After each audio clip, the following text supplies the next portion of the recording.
게다가 너 저쪽 동네 아빠 건물 사놓고 팔아서 네 첫째 집까지 해줬다며? 양심도 없는 거머리 같은 게. 그거 내가 아빠한테 말해서 조만간 내 명의로 가져오려고 얼마나 애쓰고 있었는데 그걸 네가 홀랑 가져가? 네가 노력이 부족했나 보지. 자기는 아빠 평소에 거들떠도 안 보는 게 어디다 큰 소리야. 나는 매일 아빠 밥 해주고 재워주고 다 하는데 그 정도 받을 수 있는 거 아니야? 아, 됐고. 아빠 당장 그 집 취소하고 나 줘요. 시아버지는 그때 온몸을 바들바들 떨면서 그만하라고 했어요. 그러니까 그만들 해라. 제발. 안녕하세요. 오늘도 찾아주셔서 감사합니다. 오늘은 강원도 횡성에 거주 중인 권대성 할아버지의 며느님이 보내주신 사연입니다.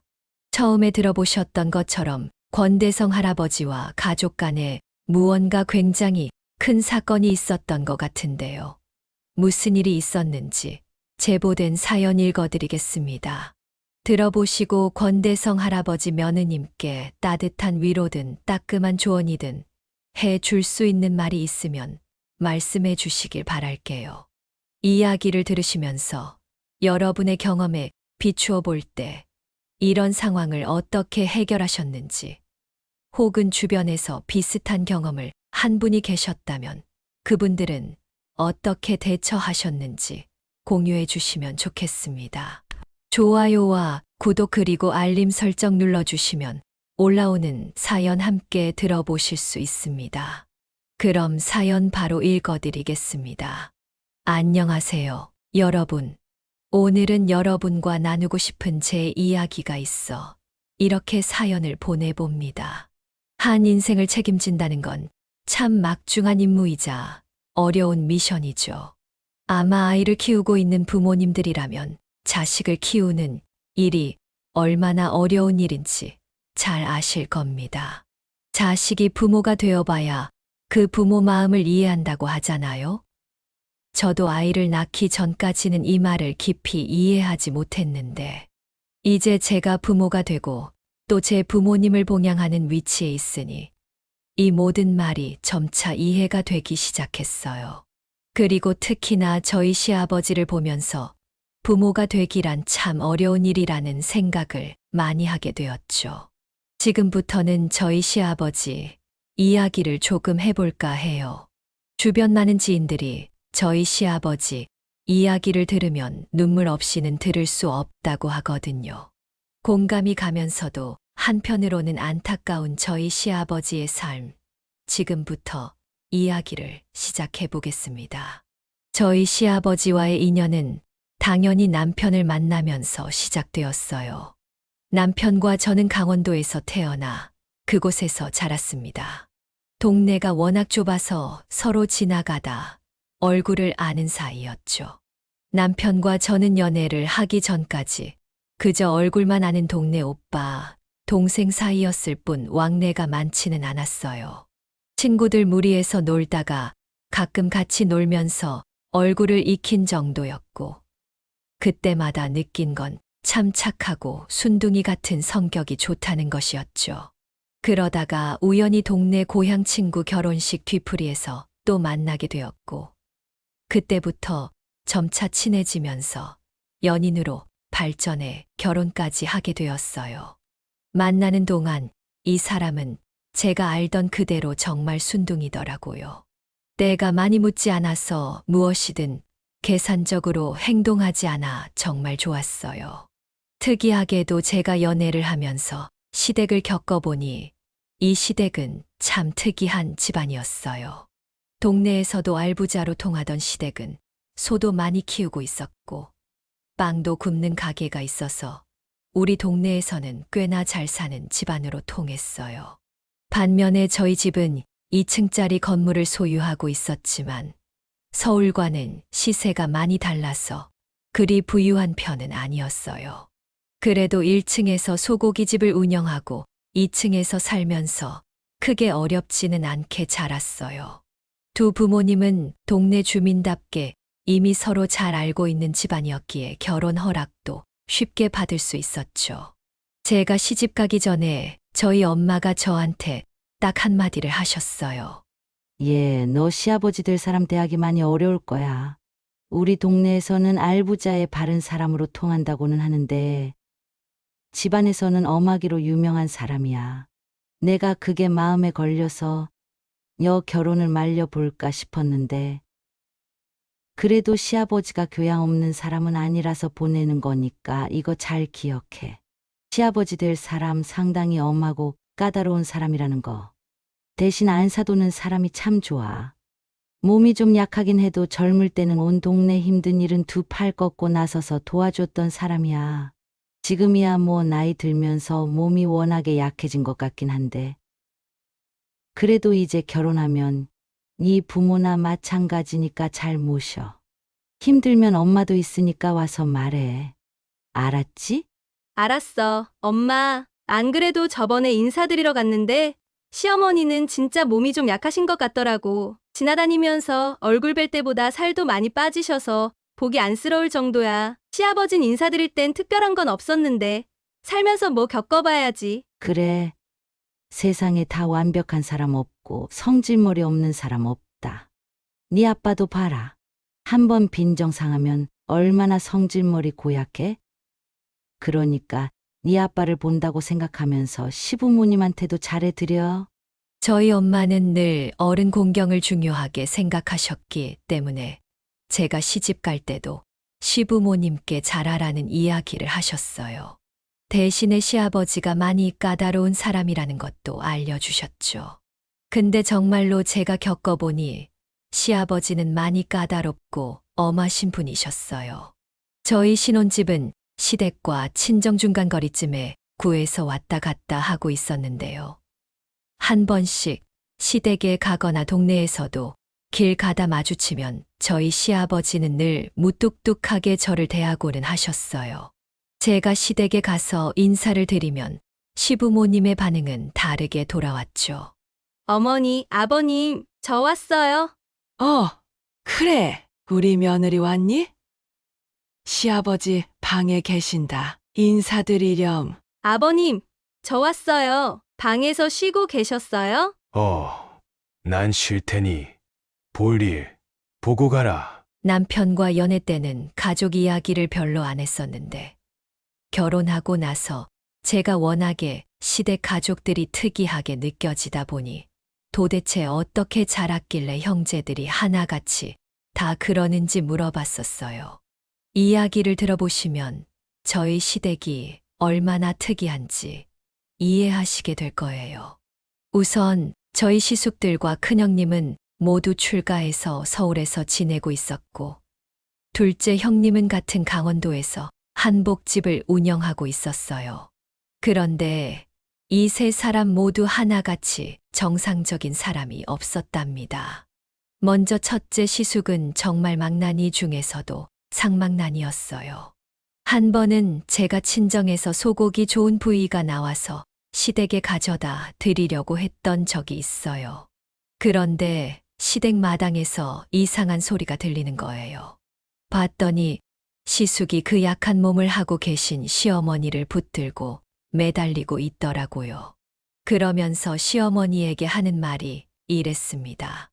아, 엄마! 진짜 첫째 아들이 이렇게까지 얘기하는데 그걸 못 들어줘? 딱 5천이면 된다니까. 딱 5천만 투자하면 대박 난다고. 내가 혼자 살려고 이래?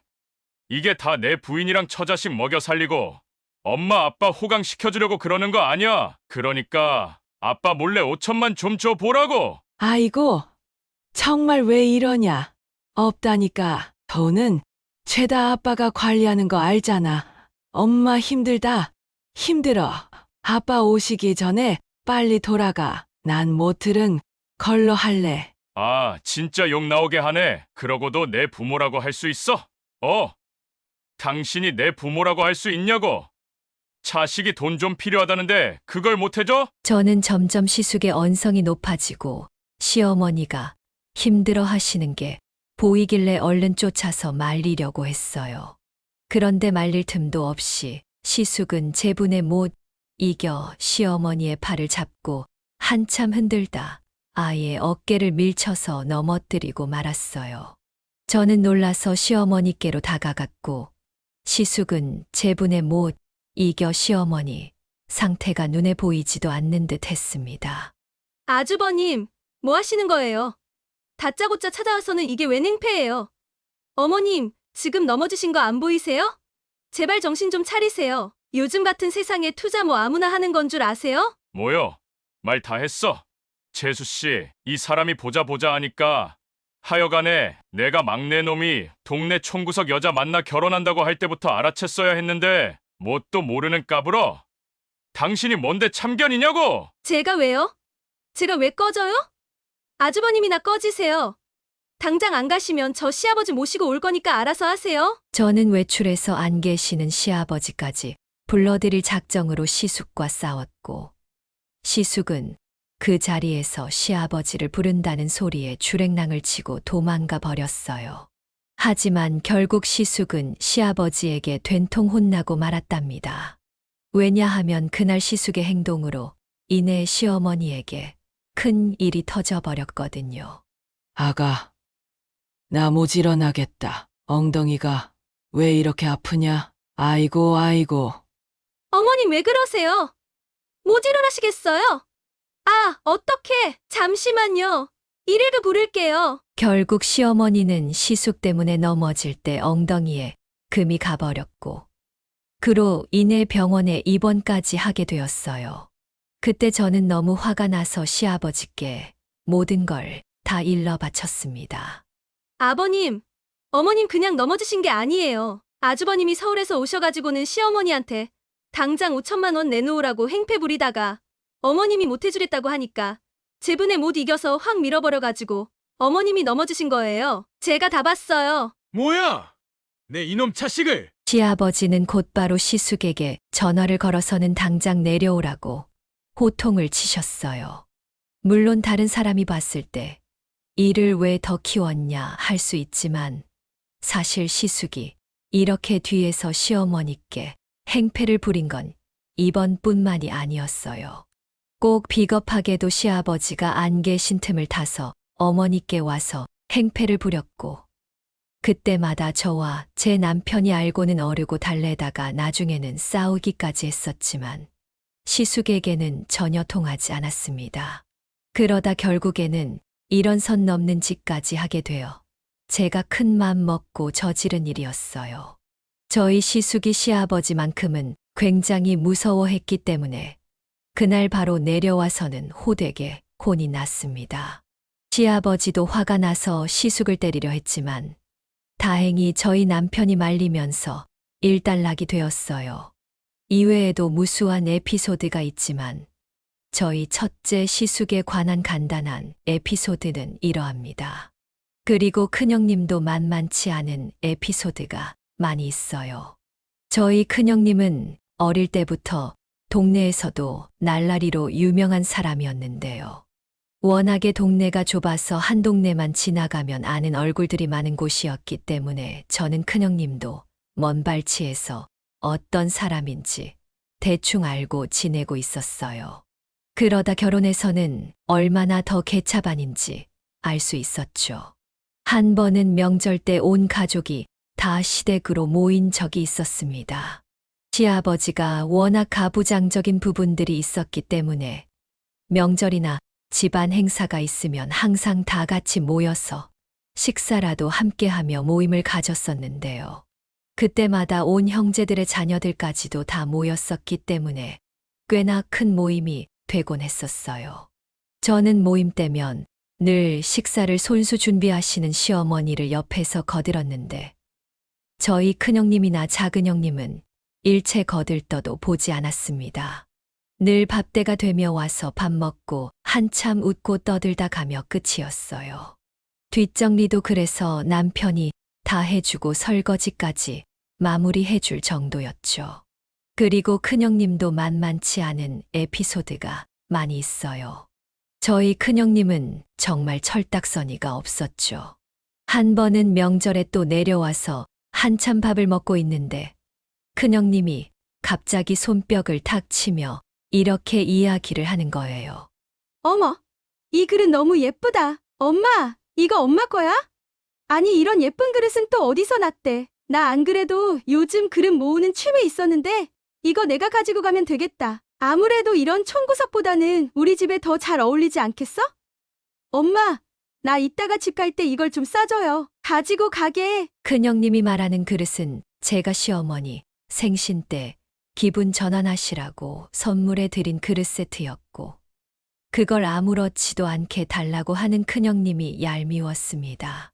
심지어 큰형님은 어머니 생신 때 연락 한 번이 없었기 때문에 더 얄미워서 제가 이렇게 이야기를 했어요. 형님, 그거 제가 어머님 생신 선물로 해드린 거예요. 어머님이 그거 받고 얼마나 좋아하셨는데 그걸 낼름 가지고 가려고 하세요? 형님은 어머님 생신 때 전화 한 통도 없으셨으면서 딸이 달라고 하면 그냥 주는 거지 꼴 같지 않게. 어디서 지금 그깟 선물 하나 해준 걸로 유세야? 유세가 아니라요.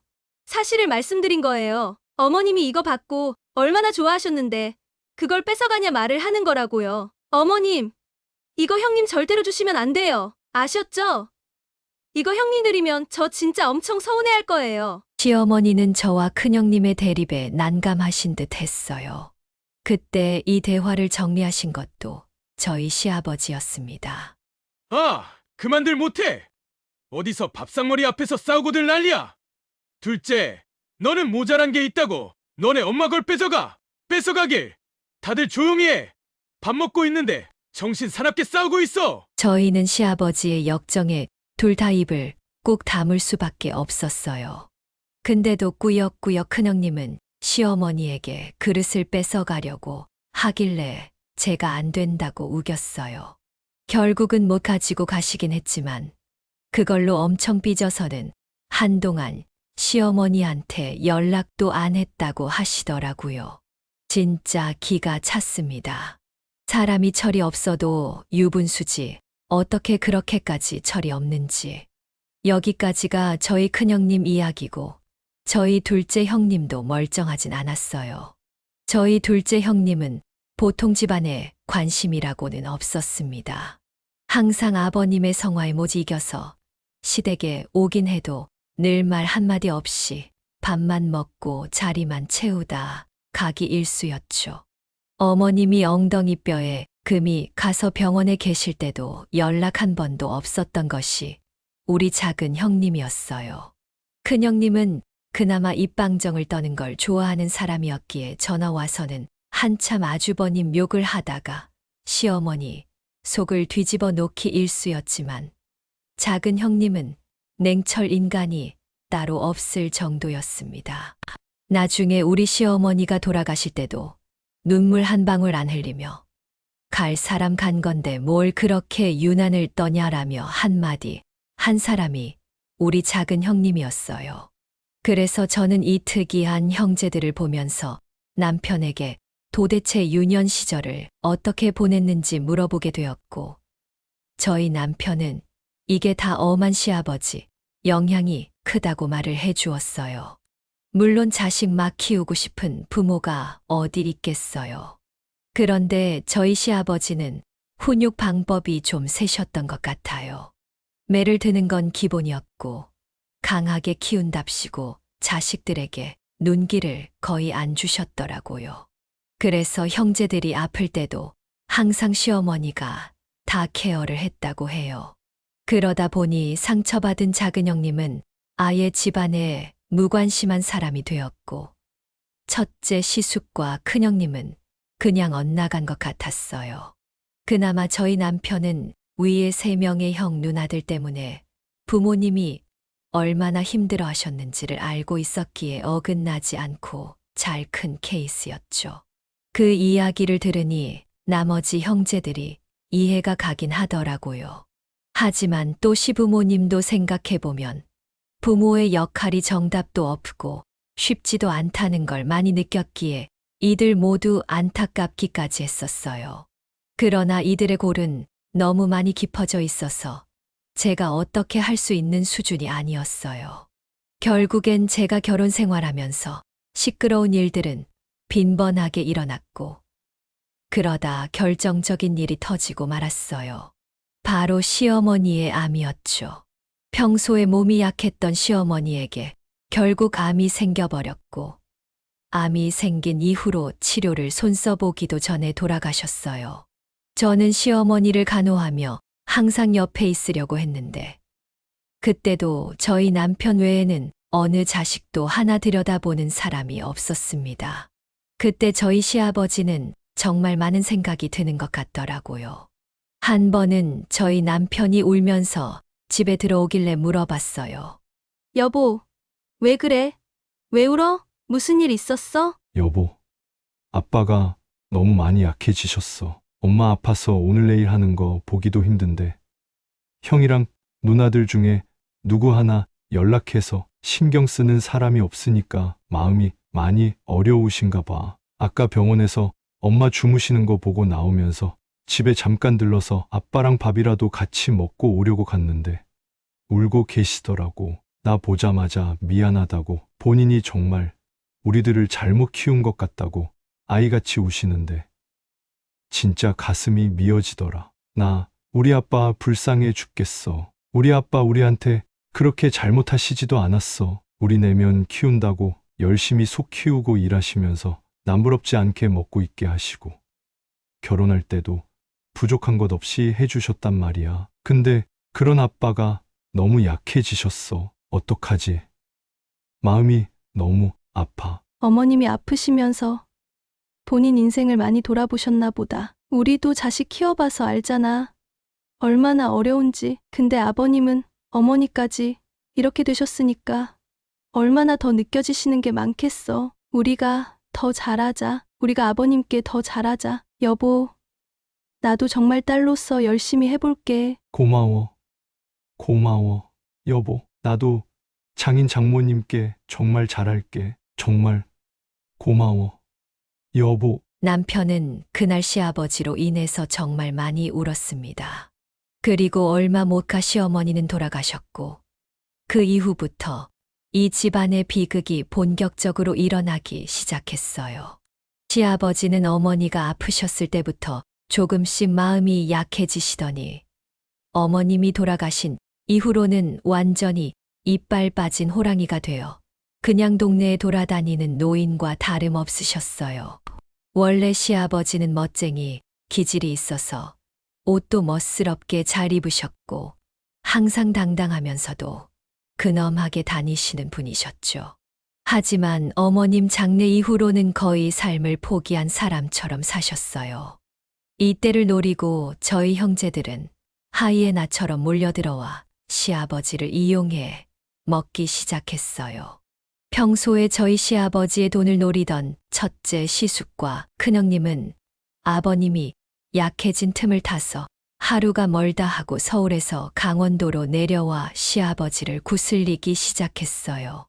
아빠, 저 돈 좀 주세요. 이번에 친구가 사업을 하는데 아이템이 기가 막혀요. 여기에서 저 투자하면 정말 대박 납니다. 엄마 살아생전에 그 돈 아낀다고 엄마한테도 안 준 돈 그렇게 쟁여두면 뭐해요? 그동안 엄마한테 못한 거 다 저희한테 한다고 생각하시고 돈 좀 주세요. 딱 5천만 원이에요. 5천만 원만 있으면 그 사업 대박 나고 저 부자 될 수 있어요. 그럼 아빠 손주들 남부럽지 않게 먹여 살릴 수 있어요. 시숙은 또다시 슬슬 내려와 시아버지에게 투자 타령을 했고, 시아버지는 그때부터 마치 혼이 나간 사람처럼 거절 없이 전부 다 그들에게 주기 시작했어요.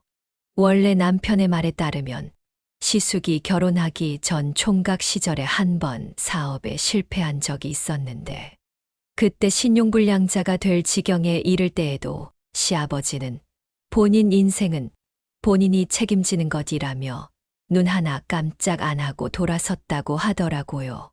그만큼 칼같고 엄하신 분이었는데 시어머니가 돌아가신 이후로는 거침없이 그냥 다 내주고 계셨어요.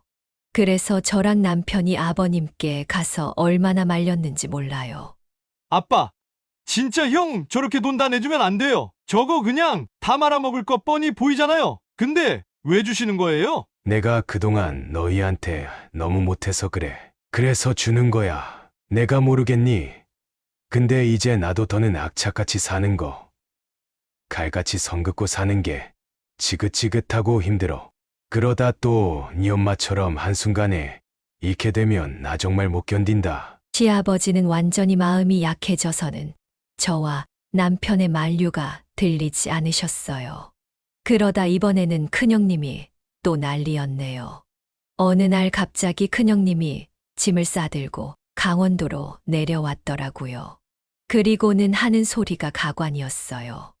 아빠, 나 남편이랑 여기 내려와 살기로 했어. 아빠 혼자 사느라 적적하셨을 텐데 우리 애들도 이제 다 커서 독립했으니 아빠 돌아가실 때까지 우리가 모실게요. 시아버지에게는 한마디 상의도 없이 내려온 큰형님을 보면서 모두가 당황했지만 그때도 시아버지는 아무렇지도 않게 큰형님 부부를 받아들였어요.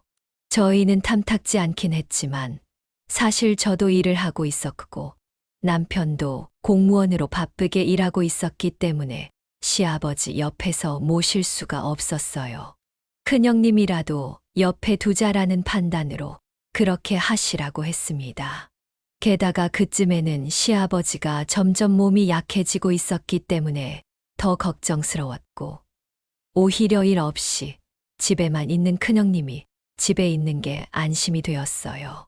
하지만 오히려 그게 또 다른 비극을 몰고 올 줄은 꿈에도 몰랐습니다.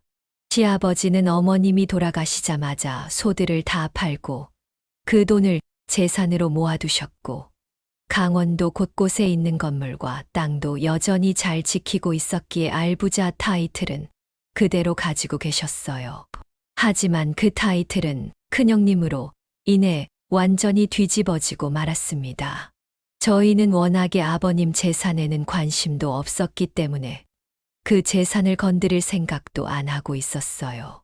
그저 건강하게만 사시면 좋을 것 같아서 매일 반찬도 넣어드리고 집안 청소도 해드리곤 했죠. 큰형님은 사실상 아버님 옆에 있기만 할 뿐이지 도대체 하는 일이 없었습니다. 집안 청소를 제대로 하는 것도 아니었고 아버님 끼니만 겨우 챙기고는 늘 아버님 돈으로 나가서 놀거나 여행 다니기에 바빴어요. 이것 때문에도 남편과 많이 싸웠지만 그때만 알겠다고 하고는 또다시 아버님 돈을 탱자탱자 써대기 일쑤였어요. 그러다가 일이 크게 터지고 말았습니다. 어느 때와 같이 반찬을 넣어드리러 가고 있었는데 집안에서 큰 소리가 나고 있었어요. 시아버지는 옆에서 어쩔 줄을 몰라 하며 계셨고 시숙과 큰형님이 언성을 높이며 싸우고 있더라고요.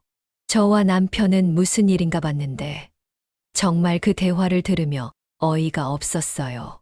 심지어 남편은 너무 화가 나온 집안을 다 뒤집어 엎을 정도였죠. 야, 이 양심도 없는 게 너 아빠한테 내려와서 아빠 돈 다 까먹고 살면서 어떻게 그 알짜배기 땅을 네 명의로 돌려? 게다가 너 저쪽 동네 아빠 건물 사놓고 팔아서 네 첫째 집까지 해줬다며? 양심도 없는 거머리 같은 게 그거 내가 아빠한테 말해서 조만간 내 명의로 가져오려고 얼마나 애쓰고 있었는데 그걸 네가 홀랑 가져가? 네가 노력이 부족했나 보지. 자기는 아빠 평소에 거들떠도 안 보는 게 어디다 큰 소리야. 나는 매일 아빠 밥 해주고 재워주고 다 하는데 그 정도 받을 수 있는 거 아니야? 네가 하긴 뭐래? 맨날 아빠 돈으로 여행 다니고 명품이나 사면서 사치 부리는 게. 아, 됐고. 아빠 당장 그 집 취소하고 나 줘요. 아니, 그 건물은 내가 가지고 오고 싶다고 전에 얘기했었잖아요. 나 당장 이제 친구랑 사업 시작하는데 그 건물 꼭 필요하다고요. 야, 너야말로 아빠한테 지난번에 돈 가져간 거 아니야? 아빠 통장 내역 보니까 너한테 5천만 원 쓴 거 있더만. 너야말로 양심도 없다. 그놈의 투자 타령, 사업 타령 언제까지 할 거니? 그러니까 네가 실속 없는 거야. 맨날 허튼 데 돈 다 써버려서. 둘의 언성이 높아지면 높아질수록 시아버지는 힘들어하시는 모습이 역력했고 남편은 이 대화를 듣자마자 온 집안을 다 뒤집기 시작했어요. 야, 다 꺼져 이것들아. 이들이 어떻게 아빠한테 그딴 식으로 해? 당장 아빠 돈 물려내. 양심도 없는 것들이 진짜. 남편은 온 집안의 물건을 다 때려 부수면서 난리가 났고 시아버지는 그때 온몸을 바들바들 떨면서 그만하라고 했어요. 막내야, 그만해라. 그만해. 내가 너희들한테 출재산 미리 나눠준 것뿐이야. 그러니까 그만들 해라. 제발, 이 아비가 미안하다. 이 아비가 못나서 그래. 차라리 나한테 욕을 해라. 나한테 니들끼리 싸우지 말고. 저는 그런 시아버지가 안타까워서 붙들고 한참을 울었고 남편 역시 시아버지가 힘들어하신 모습을 보고는 바로 진정을 했습니다. 하지만 큰형님과 시숙은 여전히 정신을 차리지 못한 채 그 자리만 얼른 피하고는 나중에 또 거머리처럼 다가왔죠. 그 당시 시아버지가 워낙에 마음이 약해져 있는 상태라 또 다 내줄까봐 앞으로 남은 재산은 절대로 자식들한테 주지 말고 시아버지를 위해서 쓰라고 당부를 하고는 일을 마무리 지었어요. 그때부터 큰형님도 조금은 정신을 차렸는지 시아버지 재산 노리는 걸 그만두고 그저 남은 돈 쓰는 것에 재미를 붙이며 살고 있었습니다. 그마저도 남편이 못마땅해 큰형님 보고 서울로 그만 올라가라며 시아버지는 저희가 모시겠다고 했지만 큰형님은 그때마다 본인이 알아서 잘 모셔보겠다고 했어요. 믿음이 가지는 않았지만 아무래도 현실적으로 일을 하고 있는 저희가 시아버지를 모시기엔 무리가 있어 어쩔 수 없이 맡기고 있었습니다. 그 사이에 시아버지는 몸이 약해지면서 생긴 치매기가 점점 심해졌고 급기야는 나중에 인지, 기능이 완전히 떨어져 대소변도 못 가리는 수준이 되고야 말았어요. 한 번씩 대소변을 못 가릴 때마다 큰형님은 저한테 전화해서는 얼른 와서 치우라고 성화를 부렸고 저는 처음 한두 번은 가서 치워주다가 나중에는 워낙에 그 신보가 고약하게 느껴져 알아서 치우라고 하고는 무시한 적도 있었어요. 그때마다 시아버지가 걱정이 되긴 했지만 그래도 제가 안 하면 큰형님이 할 수밖에 없었기 때문에 나름 큰 문제 없이 지내시는 것 같아 안심이 되었습니다. 하지만 결정적인 사건이 일어나고 말았어요. 한창 일을 하고 있어야 할 남편이 갑자기 온몸이 엉망이 되어 있는 시아버지와 함께 제가 일하는 친정아버지 식당으로 왔고 남편은 시아버지만 저한테 맡긴 채로 어딘가로 향했습니다. 알고 봤더니 남편은 그 길로 시댁으로 갔고 그 마당에서 파티를 하고 있는 큰형님 부부와 함께하는 지인들에게로 가서 행패를 부려댔더라고요. 남편이 이야기를 해주는데 듣는 내내 기가 막혀 가슴을 쳐야 했습니다. 남편이 오후 시간에 한창 일을 하고 있는데 남편과 시댁을 잘 알고 있는 동네 어르신이 남편에게 전화를 했고 저희 아버님이 완전히 행색이 우습게 된 채로 밖을 활보하고 있다는 이야기를 전했다고 하더라고요.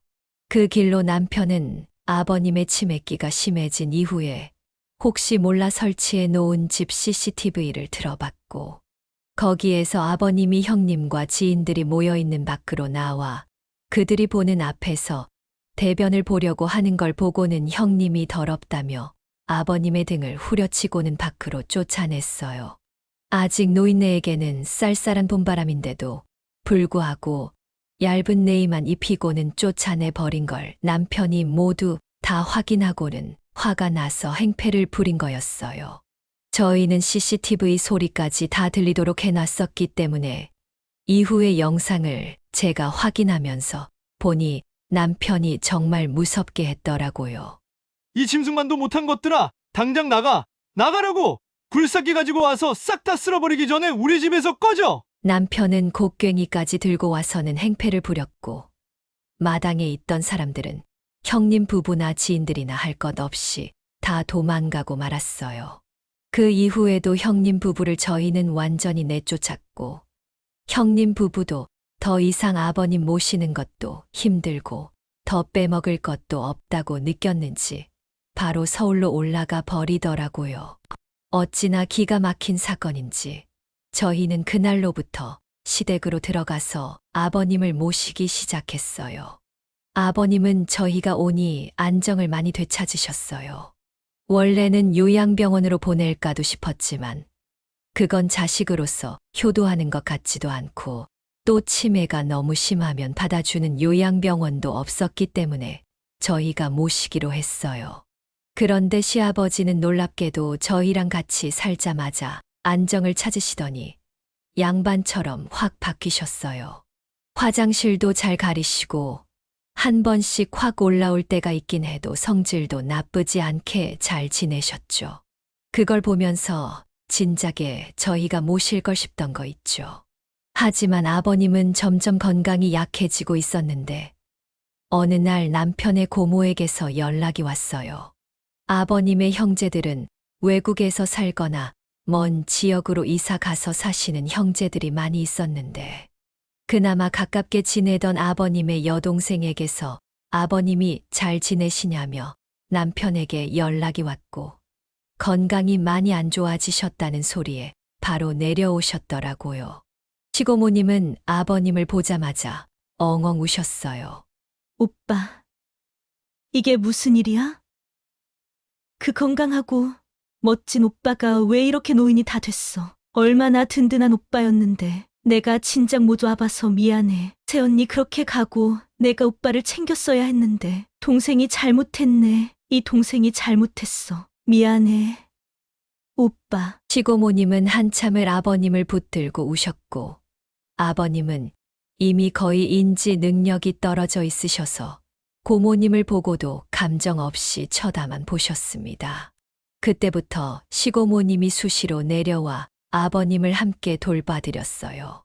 알고 보니 저희 아버님이 돈을 악착같이 벌어서 모았던 이유 중 하나가 아버님이 어릴 때 부모님이 돌아가셔서 막내였던 시고모님을 경제적으로 키우고 돕기 위한 이유도 있었더라고요. 그러니 고모님은 더 아버님께 애틋하게 잘할 수밖에 없었죠. 그렇게 또 좋은 조력자를 만나서 저희 시아버지는 몸은 약해지셨어도 정신적으로는 안정을 취해가고 있었고 저희도 꾸준히 하던 일을 하면서 평화로운 일상을 보내고 있었습니다. 그런데 이번에는 저에게 끔찍한 일이 터지고 말았어요. 주말을 이용해서 애들과 함께 시아버님을 모시고 저희 부부는 나들이를 떠났었는데요. 갑자기 아빠에게서 청천벽력 같은 소식이 들려왔습니다. 혜영아, 너 얼른 여기 좀 와봐야겠다. 큰일 났어. 엄마가 큰일 났어. 나 이제 어떡하냐? 엄마한테 미안해서 어떡하냐? 저는 아빠의 울먹이는 목소리를 들으며 그 자리에서 아빠가 부른 곳으로 갔습니다. 그곳은 다름 아닌 병원이었어요. 병원에 도착하니 우리는 누구인지도 알아볼 수 없을 정도로 전신에 화상을 입은 엄마를 볼 수 있었고 저는 그 자리에서 쓰러지고 말았어요. 나중에 깨어나서 남편이 말해주길 친정아빠가 약속이 있어 밖에 있는 사이에 1층 가게에서부터 불이 났고 2층 집에 머물러 있었던 엄마는 잠을 자다가 불이 난지도 몰랐기 때문에 그대로 불길을 맞게 되었다고 했습니다. 주변의 신고로 나름 빠르게 진압은 했지만 온몸에 화상을 입은 엄마를 되돌릴 수는 없었습니다. 결국 건물은 다 타버렸고 엄마는 크게 다쳐 병원 신세를 지게 되었어요. 그때부터 저에게는 정말 지옥의 시작이었어요. 엄마의 병원비도 문제였고 가게를 복구하는 비용도 만만치 않았거든요. 정말 어떻게 해야 하나 매일 남편 앞에서 막막함에 울기만 했죠. 엄마가 아프신 것도 보기 힘들었고 아빠가 엄마와 가게 때문에 힘들어 하시는 것도 보기가 참 힘들었어요. 그리고 현실도 만만치 않았습니다. 우선 부모님이 그동안 모은 돈과 저희 부부가 모은 돈으로 엄마 치료비 일부는 해결할 수 있었지만 그 이후 건물을 복구하는 비용이 정말 막막했죠. 그때 저에게 구원의 손길이 하나 다가왔고 저는 그 손을 붙들고 한참을 울었습니다. 어느 날 저희 사정을 다 듣고서 시고모님이 내려오셔서는 저와 남편을 부르더니 그 뒤에 이어서 한 행동에 저희는 놀라서 까무러칠 뻔했습니다. 조카 며느리야. 요즘 상황이 말이 아니지. 얼마나 속이 썩겠니. 그래서 말인데 이거 받아라. 네 시아버지랑 내가 원래 나중에 너희한테 주기로 약속했던 건데 지금 줘야 할 것 같아서. 이건 네 시아버지 마지막 재산이다. 다른 자식들이 다 빼돌려서 가지고 갈 때 이거 하나만큼은 막내 줘야 한다면서 꽁꽁 싸매고 있었나 보더라고. 저번에 너희 일 나가고 나랑만 같이 있을 때 정신이 잠깐 돌아와서는 이걸 나한테 맡겼어. 자기 잘못되면 그때 너희한테 이거 주라고. 안 그러면 받을 애들도 아니라고. 이걸로 사돈 치료해 드리고 가게도 얼른 고쳐. 이거 내가 주는 거 아니고 시아버지가 주는 거다. 아니, 이걸 이런 걸 대체 언제 가지고 있으셨던 거예요? 네 시아버지가 생각보다 돈이 더 많아. 그리고 그렇게 멍청한 사람도 아니고 너희 다른 형제들한테는 다 주는 척했지만 그래도 너희 몫은 꼭 남겨놔야 한다면서 꽁꽁 싸매고 있었나 보더라. 그러니까 정말 소중하게 생각하고 꼭 필요한 곳에 써. 그리고 첫째랑 둘째 알면 또 언제 달려들지 모르니까 조용히 하고. 감사합니다. 정말 감사해요, 고모님. 저희 이거 정말 필요했어요. 엄마 치료비도 부족했고 아빠 가게도 살릴 방법이 없었는데 정말 감사합니다. 아유, 이런 애들이 복을 받아야 하는데 왜 이런 일이 일어난 거야? 그만 울고 이걸로 다 해결해라. 싹 다 해결해. 놀랍게도 시고모님이 주신 돈은 무려 2억 5천만 원이라는 큰 돈이었고, 저희는 그걸로 남은 엄마의 치료비와 가게 복구를 할 수 있었습니다.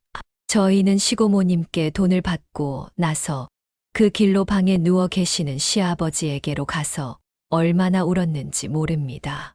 아버님, 정말 감사합니다. 이 돈 지키시느라 얼마나 어려우셨어요? 얼마나 마음고생이 심하셨어요? 정말 감사합니다. 잘 쓸게요. 정말로 아깝지 않게 쓸게요. 저는 엉엉 울면서 시아버지를 안아드렸고, 시아버지는 비록 알아듣지 못하셨지만 제가 울고 있으니 울지 말라며 눈물을 닦아주시던 게 아직도 선명합니다. 그 이후로 아버님은 2년 정도를 더 계시다가 하늘나라로 가셨어요. 아버님은 돌아가실 때까지 정말 아이처럼 순수한 모습을 하고 돌아가셨죠. 그런데 돌아가시기 직전 더 놀라운 일이 하나 있었습니다. 시아버지는 가끔씩 정신이 돌아오곤 했었는데 그때마다 항상 저희에게 미안하다는 이야기를 많이 하셨어요. 근데 돌아가시기 전에 딱 한 번 마지막으로 정신이 돌아온 적이 있었고, 그때 하신 한마디로 인해 저와 남편은 그 자리에서 엉엉 울 수밖에 없었어요.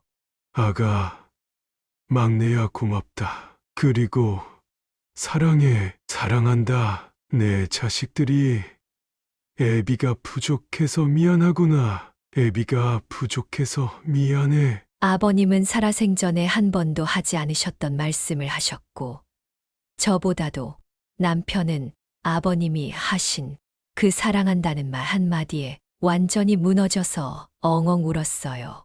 그 뒤로는 한 번도 정신이 돌아오지 못했고 그대로 생을 마감하셨습니다.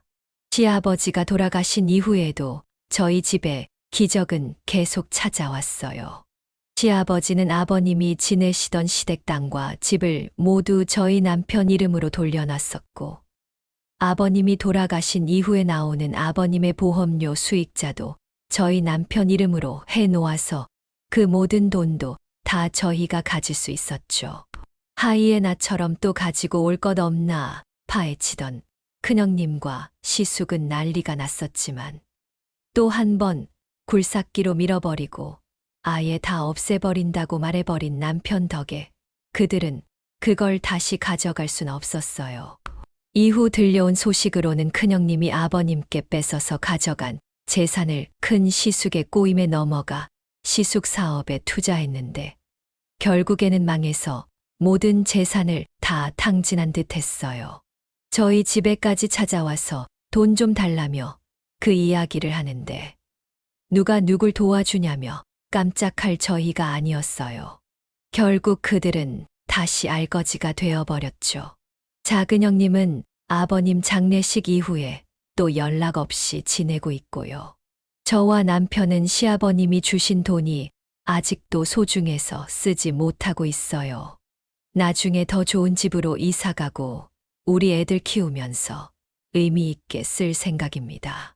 시아버지 덕분에 저희는 한 것도 없이 부유한 상태가 되었어요. 하지만 남편은 시아버님이 물려주신 재산보다도 돌아가시기 전에 시아버지가 해주신 그 사랑한다는 말 한마디를 잊지 못하고 있어요. 처음이자 마지막으로 해주신 말씀이었거든요. 덕분에 그게 삶의 원동력이 되었다고 말하고 있네요. 자식과 부모의 사랑은 얕은 것 같으면서도 깊은 것 같습니다. 어머니의 길은 완벽하지 않지만 좋은 어머니가 되는 길은 수없이 많다는 명언이 있는데요. 저희 시아버지는 자식들에게 좋은 아버지였다고는 말하기 어려울 수 있어요. 하지만 노력하는 아버지였다고 저는 말하고 싶네요. 그건 저희 남편도 인정하더라고요. 저는 앞으로 우리 아이들에게 좋은 엄마가 되어주기 위해 노력하며 살 생각이랍니다. 여러분도 누군가에게는 자식이고 부모이실 텐데요. 서로가 함께 좋은 존재가 되면서 살면 아주 좋을 것 같아요. 저도 남은 저희 친정 부모님께 정말 잘하며 살아보려 합니다. 앞으로의 저희 부모의 삶, 자식의 삶을 따뜻하게 응원해 주세요. 긴 사연 함께 들어주셔서 감사합니다. 여기까지가 며느님이 보내주신 권대성 할아버지의 사연인데요. 여러분은 어떻게 들으셨나요? 제가 이 사연을 듣고 여러분께 드리고 싶은 말씀은 자녀를 올바르게 교육하는 것은 부모님들께 큰 책임감과 부담감을 주지만 여러분은 이미 자녀를 위해 최선을 다하고 계신다는 것을 알아주셨으면 좋겠습니다. 노력하신 여러분의 모습이 정말 대단합니다. 자식들에게 베푼 사랑은 자식들이 전부 다 알지 못할 겁니다. 앞으로도 여러분이 가진 사랑과 지혜로 앞으로의 모든 일들을 잘 헤쳐나가실 수 있을 것이라 믿습니다. 부모님, 여러분의 노력과 헌신에 깊이 감사드립니다. 앞으로도 건강하시길 바라겠습니다. 막내 아들과 며느님 같은 분이 있어서 권대성 할아버지도 말년에 행복하셨을 거라고 생각됩니다. 여러분의 생각은 어떠신가요? 같이 댓글로 의견 나누어 보았으면 합니다. 권대성 할아버지 영상이 주는 교훈이 유익하시다면 좋아요와 구독, 그리고 다른 지인에게 공유 부탁드리며 저는 그럼 다음 사연에서 뵙겠습니다.